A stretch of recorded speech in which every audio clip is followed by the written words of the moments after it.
Welcome back. तो मैं बता रहा था कि हड़प्पा सभ्यता जो है दो पार्ट में बटा हुआ था। देखिए, ये है पूर्वी पार्ट, ये हुआ ईस्टर्न पार्ट। ये ईस्टर्न पार्ट जो था ना, वो बड़ा तो था, ये लार्ज था बट स्मॉलर था, ये कम ऊंचा था।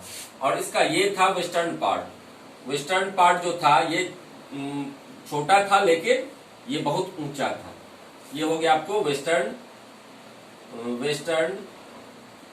वेस्टर्न पार्ट हो गया। ये हो गया लोअर टाउन। इसको जो पूर्वी भाग था वो कहलाता था लोअर टाउन। और ये पश्चिमी भाग जो था, जो चौड़ा कम था, मतलब वो छोटा था लेकिन ऊंचा था, इसको इस एरिया को कहा गया सिटेडल यानी दुर्ग। इस एरिया को, पश्चिमी भाग को सिटेडल कहा गया। और इसमें ये हो गया आपको लोअर टाउन। ये पूर्वी भाग जो था लोअर टाउन, ये हो गया सिटेडल। यहाँ घर बनाए जाते थे, ज्यादातर घर। और मैंने बताया कि घर कैसे बनते थे, आंगन के चारों ओर घर बनाए जाते थे।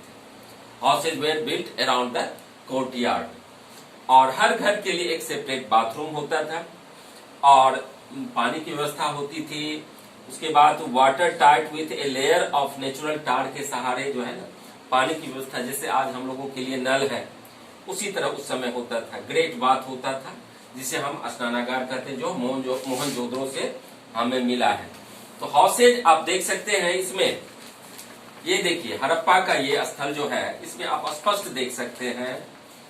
हड़प्पा का देखिए स्थल, बीच में है ना बाथरूम, उसमें दो तरह से सीढ़ियां हैं उतरने के लिए। और आंगन के चारों ओर आप देख सकते हैं कि घर बना हुआ है। तो यही है बाथरूम।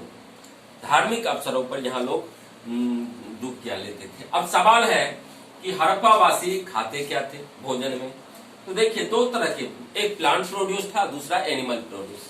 ये लोग फिशिंग भी करते थे, उसके बाद मांस भी खाते थे, दूध से बनी जितनी भी है दही, मक्खन, घी आदि खाते थे। और प्लांट प्रोड्यूस में फल फूल कंदमूल, गेहूं भी खाए।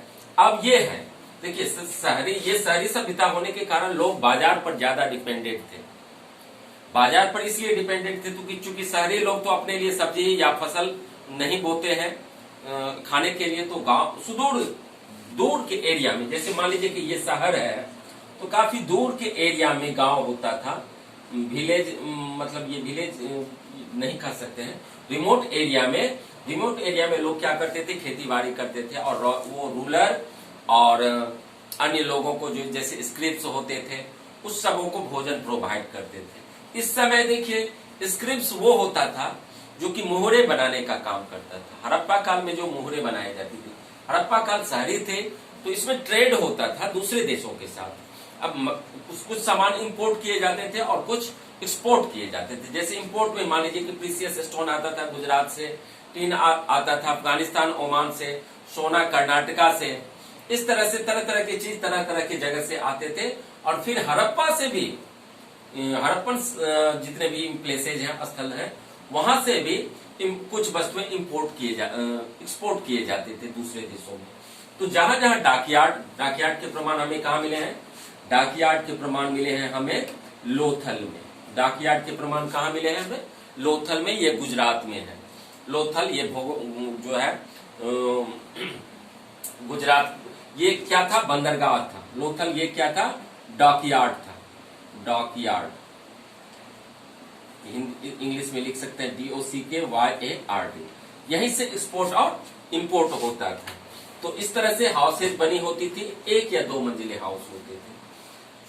कुएं की अच्छी व्यवस्था होती थी, कुएं से पानी भरा जाता था टैंक में, और टैंक में लोग धार्मिक। अब इसमें देख सकते हैं, यहाँ स्पष्ट है। ये देखिए आप, ये सबसे ऊपर जो देख रहे हैं, ये मोहनजोदाड़ो की गलियां हैं। और मोहनजोदाड़ो यहाँ ग्रेट बाथ मिला है, स्नानागार। अब है स्टोरेज, भंडारण भी किया जाता था। भंडारण कहाँ किया जाता था? भंडारण के लिए होता था एक कमरा जहां की अनाज को स्टोर किया जाता था। अब है कि सील्स, स्क्रिप्स के बारे में बता दो। इतना आप समझ गए। लोथल में डाकयार्ड था और कहाँ क्या मिला है ये याद रखना बहुत जरूरी है। जैसे बनवाली से, ये हरियाणा से मिला मिट्टी के हल, कालीबंगा से मिली मिट्टी की चूड़ियां, चान्होदरो से मिली लिपस्टिक, और लोथल से मिला डाकयार्ड, और मोहनजोदड़ो से मिला बाथरूम। अब देखिए लोगों का खान पान मैंने बता दिया, अब चलते हैं धर्म के बारे में। तो देखिए लोगों का धर्म क्या था, हड़प्पा वासियों का धर्म जो था बोलता शिव और शक्ति की पूजा होती थी। वर्षित किसकी की जाती थी, हड़प्पा वासी किसकी पूजा करते थे, शिव, लॉर्ड शिव और शक्ति, दुर्गा शक्ति का प्रतीक है। तो शिव और शक्ति की पूजा होती थी। इसके अलावा पशुपति की पूजा होती थी। किसकी पूजा होती थी, पशुपति की पूजा होती थी। और जितने धार्मिक महत्व के वृक्ष होते थे, जैसे पीपल की पूजा होती थी, पीपल की पूजा होती। उसके बाद रेंग, रेंग उस समय प्रजनन शक्ति का प्रतीक था, तो छल्ले की भी पूजा होती थी। और रेंग ये क्या था, प्रजनन शक्ति का प्रतीक था। कहीं कहीं ये भी दिखाया गया है कि किसी नाविक के गर्भ से जो है वृक्ष निकलता दिखाई दे रहा है। तो ऐसा माना जाता है कि उस समय वृक्ष की पूजा होती थी, पशुपति। और रिंग जो होता था वो छल्ले का प्रतीक होता था, इसलिए छल्ले की भी पूजा होती थी। तो इतना हम धार्मिक आस्था के बारे में, हड़प्पा काल के लोगों के बारे में जान पाते हैं। अब है कि हड़प्पा वासी व्यापार जब करते थे तो उसके लिए कोई प्रमाण चाहिए, तो उसके लिए मोहरे बनाई जाती थी। अब मोहर जो बनाई जाती थी, मोहरे जो बनाई जाती थी, मोहरे बनाई जाती थी स्टोन की। और मोहरे ऐसा होता था, आयताकार होता था मोहरे। ये होता था सील्स, इसको हम कहते हैं सील्स। इसमें क्या होता था कि एक तरफ जानवर का चित्र अंकित होता था और स्क्रिप्ट्स जो लेखक वर्ग होते थे, हड़प्पा काल में लेखक वर्ग जो थे, जो लिखना पढ़ना जानते थे, वो स्क्रिप्ट्स कहलाते थे। वो इस सील्स को बनाने में मदद करते थे।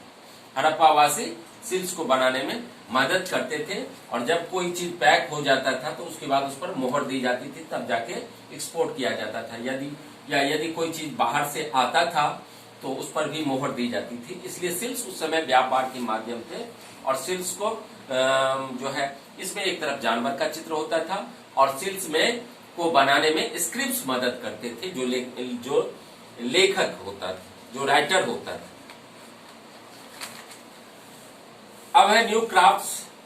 अब देखिए यहाँ रूलर जो होता था, कोई भी बिल्डिंग बनाना है, भवन बनाना है, दुर्ग बनाना है, तो ये रूलर प्लानिंग करवाते थे और वो बनवाते थे, कहाँ किला बनवाना है, कहाँ भवन बनवाना है। ठीक है। उस समय जो ज्यादातर महिलाएं गहने पर पहना करती थी, चाहे वो गोल्ड हो या सिल्वर हो, ढेर सारे गहने पहनने का था रिवाज। औजार उस समय बनाए जाते थे। आपको कॉपर से, लोहे का ज्ञान तो था नहीं हड़प्पा वासियों को, तो कॉपर और bronze were used to make tools, weapons, ornaments and vessels. Copper और ब्रॉन्ज का उपयोग होता था गहने बनाने में, औजार बनाने में, हथियार बनाने में, टूल और other types of tools. Perhaps the most striking finds are those of beads, weights and blade. ये सभी बनाए जाते हैं।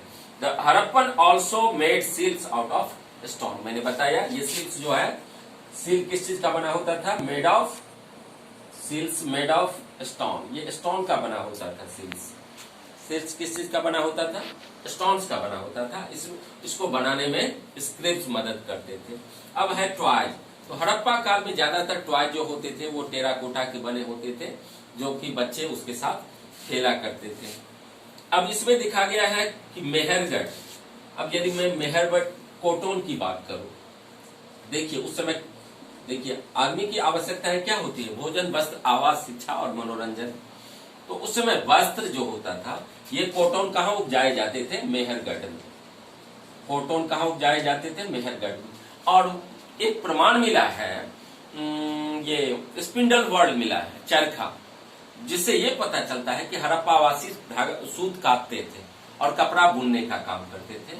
और इस कपड़ा को वो लोग यूज करते थे और साथ ही अन्य जगह को एक्सपोर्ट और इंपोर्ट भी करते थे। ढेर सारे ऐसे रॉ मटेरियल थे जिसका एक्सपोर्ट और इंपोर्ट होते रहता था। तो आप इसमें देख सकते हैं कि किस तरह से एक व्यक्ति का, ये देखिए ये पत्थर का है, पत्थर को कुरेद करके ये बनाया गया है। इसमें आप दाढ़ी स्पष्ट दिख रहा है पुजारी का। तो इस तरह से इस समय लोग तरह तरह के कामों के स्पेशलिस्ट होते थे। जैसे कोई मूर्ति बनाने वाला हो, या कोई कपड़ा वीवर हो, बुनकर हो, कोई पॉटर हो जो बर्तन बनाने में सिद्धहस्त होता था, कोई मुहरे बनाने में सिद्धहस्त होता था, कोई लेखन में सिद्धहस्त होता था। तो इस तरह से इस समय स्पेशलिस्ट कैटेगरी के लोग होते थे जो तरह तरह के कामों में एक्सपर्ट होते थे। और अगले पार्ट 3 मेरा वीडियो जो होगा इसमें मैं फिर इस चैप्टर को कंप्लीट कर दूंगा। तब तक बाय।